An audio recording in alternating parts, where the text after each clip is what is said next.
Hello साथियों, नमस्कार। Welcome to my YouTube channel UPSC crash 23। साथियों, पिछले वीडियो में हम लोगों ने मगध राज्य का उत्कर्ष के बारे में अध्ययन किए थे। इस वीडियो में हम लोग सिकंदर के बारे में एवं विदेशी आक्रमण के बारे में अध्ययन करेंगे। तो प्रश्न संख्या 1 पर चलते हैं। प्रश्न संख्या 1 है कि भारत पर प्रथम विदेशी आक्रमण किसने किया था? इसका उत्तर होगा ईरानियों ने।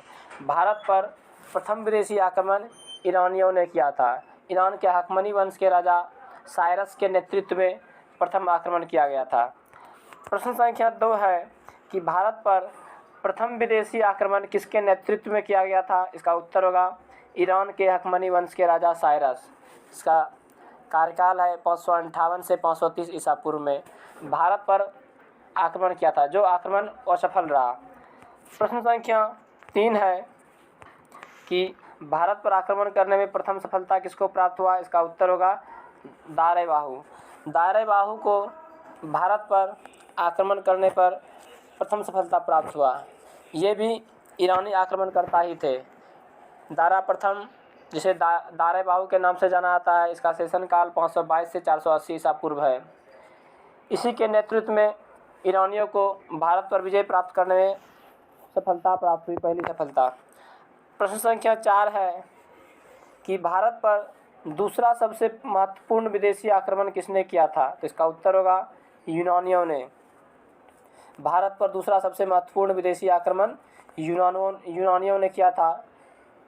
भारत पर दूसरा सबसे महत्वपूर्ण विदेशी आक्रमण यूनानियों ने किया था, जिसका नेतृत्वकर्ता कौन था? तो सिकंदर महान था। सिकंदर महान के नेतृत्व में ही यूनानियों ने भारत पर आक्रमण किया था 326 ईसा पूर्व में। प्रश्न संख्या 5 है, यूनानी आक्रमण का नेतृत्वकर्ता कौन था? इसका उत्तर होगा सिकंदर महान। सिकंदर महान के नेतृत्व में ही सर्वप्रथम यूनानियों ने भारत पर आक्रमण किया था 326 ईसा पूर्व में। प्रश्न संख्या 6 है, सिकंदर ने किस दर्रे से होकर भारत में प्रवेश किया था? इसका उत्तर होगा खबैर दर्रा। खबैर दर्रा से होते हुए सिकंदर ने भारत में प्रवेश किया। प्रश्न संख्या 7 है, सिकंदर का जन्म कब हुआ था? इसका उत्तर होगा 356 ईसा पूर्व में। सिकंदर का जन्म 356 ईसा पूर्व में हुआ था। सिकंदर के पिता का नाम क्या था? इसका पिता का नाम फिलिप था। प्रश्न संख्या 8 है कि सिकंदर के पिता का नाम क्या था? इसका उत्तर होगा फिलिप। फिलिप इनके पिता का नाम था। प्रश्न संख्या 9 है, फिलिप मकदूनिया का शासक कब बना? इसका उत्तर होगा 359 ईसा पूर्व में। फिलिप मकदूनिया का शासक 359 ईसा पूर्व में बना। मकदूनिया, जो कि उस समय यूनान में पड़ता था, मकदूनिया का शासक फिलिप 359 ईसा पूर्व में बना। वर्तमान में यूनान को ग्रीस के नाम से जाना जाता है, जो कि यूरोप महादेश में पड़ता है। ग्रीस, जिसका राजधानी एथेंस है। प्रश्न संख्या 10 है, सिकंदर के पिता फिलिप का हत्या कब हुआ था? इसका उत्तर होगा 329 ईसा पूर्व में। सिकंदर के पिता फिलिप का हत्या जो है 329 ईसा पूर्व में कर दिया गया। प्रश्न संख्या 11 है, सिकंदर किसका शिष्य था? इसका उत्तर होगा अरस्तु। या फिर सिकंदर के गुरु कौन थे? इसका उत्तर होगा अरस्तु। प्रश्न संख्या 12 है, सिकंदर ने भारत विजय अभियान को कब प्रारंभ किया था? इसका उत्तर होगा 326 ईसा पूर्व में। या फिर सर्वप्रथम भारत पर यूनानियों ने कब आक्रमण किया? तो 326 ईसा पूर्व में। प्रश्न संख्या 13 है, सिकंदर का सेनापति कौन था? इसका उत्तर होगा सेल्यूकस निकेटर। सेल्यूकस निकेटर, जो कि सिकंदर का सेनापति था। एवं प्रश्न संख्या 14 है कि सिकंदर का जल सेनापति कौन था? इसका उत्तर होगा निर्याकस। सिकंदर का जल सेनापति निर्याकस था। सिकंदर जब वापस भारत से लौट रहा था, तो वापस लौटते समय सिकंदर का जो सेना था, जो जल मार्ग से वापस भारत से लौटा था, वो निर्याकस के नेतृत्व में ही लौटा था। एवं सिकंदर का जो सेना स्थल मार्ग से होते हुए वापस गई थी, वो क्रेटेरस के नेतृत्व में वापस गई थी। क्रेटेरस। प्रश्न संख्या 15 है, सिकंदर के भारत पर आक्रमण के समय पंजाब का शासक कौन था? इसका उत्तर होगा पोरस। पोरस, जो कि उस समय पंजाब का शासक था। जब सिकंदर ने भारत पर आक्रमण किया था, तो पंजाब का शासक पोरस था। प्रश्न संख्या 16 है, सिकंदर एवं पोरस के बीच हुए युद्ध को किस नाम से जाना जाता है? इसका उत्तर होगा हाइडे स्पीच या झेलम के युद्ध या वितस्ता के युद्ध के नाम से भी जाना जाता है। झेलम नदी है, जिसका पुराना नाम वितस्ता है। वितस्ता, जो कि झेलम नदी का ही पुराना नाम है। प्रश्न संख्या 17 है, सिकंदर की सेना ने किस नदी के पश्चिमी तट पर पहुंचकर उसे पार करने से इनकार कर दिया? इसका उत्तर होगा ब्यास नदी। सिकंदर की सेना ने ब्यास नदी के तट पर पहुंचकर उसे पार करने से इनकार कर दिया, चूँकि उस समय ब्यास नदी उफान पर था। प्रश्न संख्या 18 है, सिकंदर भारत में कब तक रहा? तो इसका उत्तर होगा लगभग 19 माह। सिकंदर भारत में लगभग 19 माह तक रहा एवं 325 ईसा पूर्व में ये स्थल मार्ग से वापस अपने देश लौट गए। प्रश्न संख्या 19 है, सिकंदर भारत से कब लौटा? इसका उत्तर होगा 325 ईसा पूर्व में। सिकंदर भारत से 325 ईसा पूर्व में लौट गया। प्रश्न संख्या 20 है, सिकंदर की मृत्यु कब हुआ था? इसका उत्तर होगा 323 ईसा पूर्व में। सिकंदर का मृत्यु 323 ईसा पूर्व में बेबीलोन नामक स्थान पर हुआ। प्रश्न संख्या 21 है, सिकंदर भारत से किस मार्ग से लौटा? इसका उत्तर होगा स्थल मार्ग से। सिकंदर भारत से किस मार्ग से लौटा? तो स्थल मार्ग से लौटा। भारत में जो सिकंदर प्रवेश किया था तो किस दर्रा से? तो खबैर दर्रा से होते हुए भारत में प्रवेश किया था, एवं जो कि हिंदू कुश पर्वत के श्रेणी के आसपास ये खबैर दर्रा पड़ता है। प्रश्न संख्या 22 है, सिकंदर की मृत्यु कहाँ हुआ था? इसका उत्तर होगा बेबीलोन में। सिकंदर का मृत्यु बेबीलोन में 323 ईसा पूर्व में हो गया था। 323 ईसा पूर्व में सिकंदर का मृत्यु बेबीलोन में हो गया था। प्रश्न संख्या 23 है, सिकंदर की मृत्यु कितने वर्ष की अवस्था में हुआ था? इसका उत्तर होगा 33 वर्ष की अवस्था में। सिकंदर का मृत्यु 33 वर्ष की अवस्था में हो गया था। प्रश्न संख्या 24 है कि सिकंदर का प्रिय घोड़ा का नाम क्या था? इसका उत्तर होगा बहुकेफला। सिकंदर के प्रिय घोड़ा का नाम बहुकेफला था। इन्होंने वापस सिकंदर जब भारत से लौट रहा था तो उसने 2 नगर बसाए थे, एक अपने प्रिय घोड़ा के नाम से बहुकेफला एवं दूसरा निकाया नगर बसाया था, निकाया नाम का नगर। प्रश्न संख्या 25 है, सिकंदर ने बहुकेफला नगर किस नदी के तट पर बसाया था? इसका उत्तर होगा झेलम नदी के तट पर।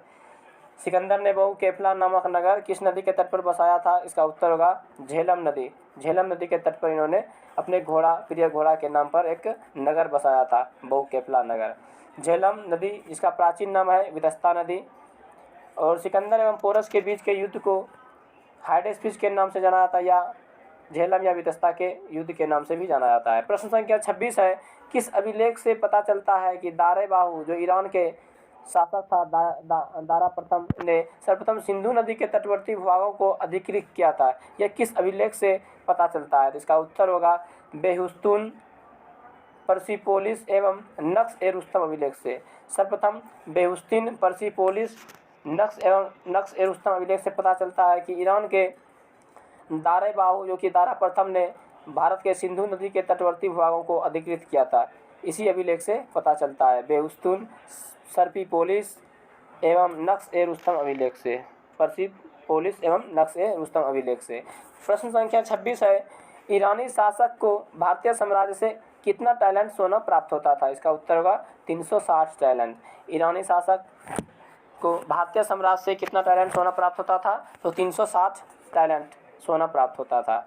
प्रश्न संख्या 27 है, किस युद्ध के बाद भारत से ईरानी अधिकार समाप्त हो गया? इसका उत्तर होगा अरवेला का युद्ध। अरवेला के युद्ध के बाद भारत से ईरानी अधिकार समाप्त हो गया। प्रश्न संख्या 28 है, अरवेला का युद्ध कब हुआ था? इसका उत्तर होगा 331 ईसा पूर्व में। अरवेला का युद्ध 331 ईसा पूर्व में हुआ था और इसी युद्ध के बाद सर्वप्रथम ईरानियों का अधिकार भारत के भूभागों पर से समाप्त हो गया था। प्रश्न संख्या 29 है, अरवेला का युद्ध किसके बीच हुआ था? तो इसका उत्तर होगा सिकंदर महान एवं दारा तृतीय के बीच।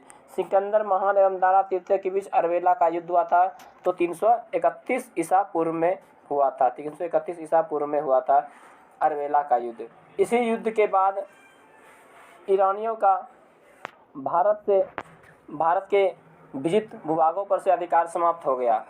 प्रश्न संख्या 30 है, भारत पर ईरानी आक्रमण के क्या परिणाम हुए? भारत पे ईरानी आक्रमण के क्या परिणाम हुए? इसका उत्तर होगा समुद्री मार्ग की खोज से विदेशी व्यापार को प्रोत्साहन मिला। दूसरा है कि ईरानी आक्रमण से ही हमें खरोष्ठी एवं अरमाइक लिपि के बारे में पता चला, यानी कि खरोष्ठी एवं अरमाइक लिपि का प्रचार प्रसार ईरानियों के द्वारा ही किया गया भारत में, एवं अभिलेख उत्कीर्ण करने की प्रथा का ज्ञान भी हमें ईरानियों से ही पता चला, तथा भारत में छत्रप प्रणाली के विकास का देन भी ईरानियों का ही है। प्रश्न संख्या 31 है कि भारतीयों को अभिलेख उत्कीर्ण करने की प्रथा का ज्ञान किससे प्राप्त हुआ? तो इसका उत्तर होगा ईरानियों से। भारतीयों को अभिलेख उत्कीर्ण करने की प्रथा का ज्ञान ईरानियों से ही प्राप्त हुआ। प्रश्न संख्या 32 है कि भारत में खरोष्ठी एवं अरमाइक लिपि का प्रचार प्रसार किसने किया या किसके द्वारा किया गया था? तो इसका उत्तर होगा ईरानियों ने। यानी कि भारत में खरोष्ठी एवं अरमाइक लिपि का प्रचार प्रसार ईरानियों के द्वारा किया गया। प्रश्न संख्या 33 है भारत में क्षत्रप प्रणाली के विकास का मुख्य परिणाम क्या हुआ? इसका उत्तर होगा ईरानी आक्रमण। भारत में जो क्षत्रप प्रणाली का विकास था इसका मुख्य परिणाम क्या था? ईरानी आक्रमण। ईरानी आक्रमण के बाद ही भारत में क्षत्रप प्रणाली के विकास को बल मिला। प्रश्न संख्या 34 है सिकंदर ने किस पर्वत को पार कर भारत पर आक्रमण किया था? इसका उत्तर होगा हिंदू कुश पर्वत। सिकंदर ने 326 ईसा पूर्व में भारत पर आक्रमण किया था, जो कि हिंदू कुश पर्वत को पार करके एवं खबेर दर्रा होते हुए ये भारत में प्रवेश किए थे और 326 ईसा पूर्व में सर्वप्रथम यूनानियों ने भारत पर आक्रमण किए थे सिकंदर के नेतृत्व में। प्रश्न संख्या 35 है सिकंदर ने सर्वप्रथम किस भारतीय राज्य को जीता था? इसका उत्तर होगा अस्पोसियोई, नीसा एवं अस्मक। अस्मक एक जो 16 महाजनपदों में एक महाजनपद अस्मक है जिसकी राजधानी पोटली है। और सिकंदर ने सर्वप्रथम किस भारतीय राज्य को जीता था? तो अस्पोसियोई, नीसा एवं अस्मक ये राज्य को सर्वप्रथम सिकंदर ने जीता था। प्रश्न संख्या 36 है सिकंदर का पहला आक्रमण किसके विरुद्ध था? तो इसका उत्तर होगा तक्षशिला के राजा आम्भी के विरुद्ध। तक्षशिला के राजा आम्भी के विरुद्ध सिकंदर का पहला आक्रमण तक्षशिला के राजा आम्भी के विरुद्ध था।